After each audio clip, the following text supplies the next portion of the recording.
Welcome to the Bare Metal Cyber Security Plus podcast. This series helps you prepare for the CompTIA Security Plus exam with focused explanations and practical context. For a companion study guide, check out the Achieve CompTIA Security Plus 701 Exam Success by Dr. Jason Edwards.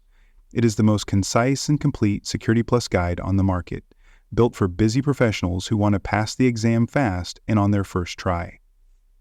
You can find this book and others at cyberauthor.me. In this episode, we are focusing on one of the most dangerous and difficult to defend vulnerabilities in cybersecurity, the zero-day threat. These vulnerabilities are powerful because they take advantage of unknown flaws, gaps in software or hardware security that have not yet been discovered by the vendor, let alone patched. The term zero-day refers to the fact that defenders have had 0 days to prepare a response, making these vulnerabilities especially critical.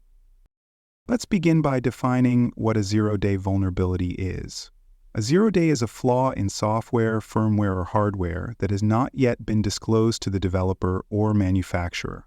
Because it is unknown to the public, there are no available fixes or mitigations. When attackers discover a zero-day, they often exploit it immediately, before anyone even knows the vulnerability exists.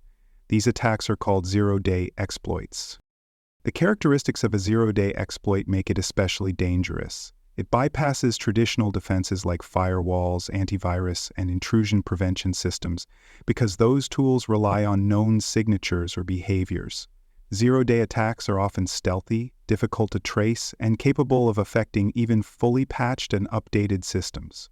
Once a zero-day exploit is discovered in the wild, it becomes a race between the attacker using it and the vendor creating and distributing a patch. The impact of zero-day vulnerabilities can be significant. Attackers can use them to gain unauthorized access, exfiltrate sensitive data, or take control of systems.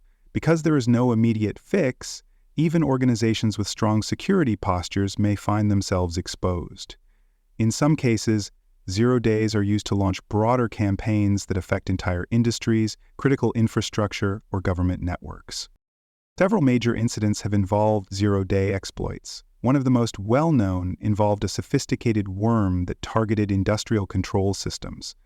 The malware took advantage of multiple zero-day vulnerabilities in the Windows operating system to spread silently and modify critical hardware configurations.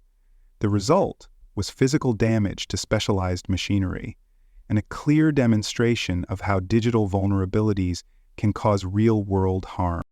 Another example involved a zero-day vulnerability in a widely used web browser. Attackers crafted malicious websites that exploited the flaw as soon as the page was visited. No user interaction was required beyond loading the site. The exploit delivered remote access tools, allowing attackers to spy on communications, steal files, and maintain long-term access. Given the nature of zero-day threats, defense strategies must rely on proactive measures and layered security. The first line of defense is behavior-based detection.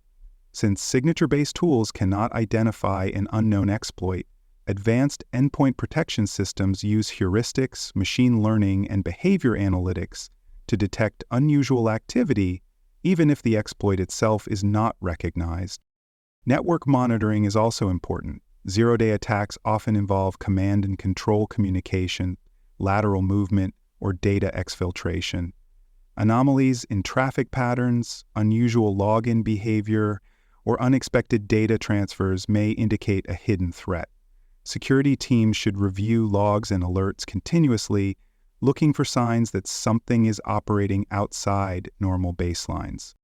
Another key to defense is minimizing the attack surface. This includes reducing unnecessary software, disabling unneeded services, and restricting user permissions. The fewer systems and functions that are exposed, the fewer targets a zero-day exploit can reach. Application whitelisting, network segmentation, and strict access control are all useful in limiting exposure. When a zero-day is discovered, rapid response is critical. Organizations should subscribe to trusted threat intelligence feeds and monitor for emerging threats. If a zero-day is confirmed to be active in the wild, administrators must assess whether their systems are affected and, if so, isolate those systems immediately. Temporary mitigations may include disabling vulnerable features, applying vendor workarounds, or increasing monitoring of affected platforms. Patch management becomes important once a fix is released. While 0 days begin as unpatched vulnerabilities, vendors usually respond quickly once they are made aware. Organizations must be prepared to apply these patches without delay. Change control procedures should prioritize 0-day patches and coordinate with business units to minimize disruption while closing the vulnerability quickly. As you prepare for the Security Plus exam, understand that 0-day vulnerabilities are unknown, unpatched, and often exploited before they are discovered. You may be asked to analyze a scenario where a system is compromised despite having the latest updates, or to recommend steps that reduce the risk of 0-day exposure. Focus on behavior-based detection, incident response, threat intelligence, and hardening strategies as the key components of a 0-day defense plan. Thanks for joining us for this episode of the Bare Metal Cybersecurity Plus podcast. For more episodes, tools, and study support, visit us at baremetalcyber.com. And before you take the test, make sure to check out the practice questions in the book Achieve CompTIA Security Plus SY0-701 Exam Success by Dr. Jason Edwards. They cover every domain and are a powerful way to lock in your knowledge.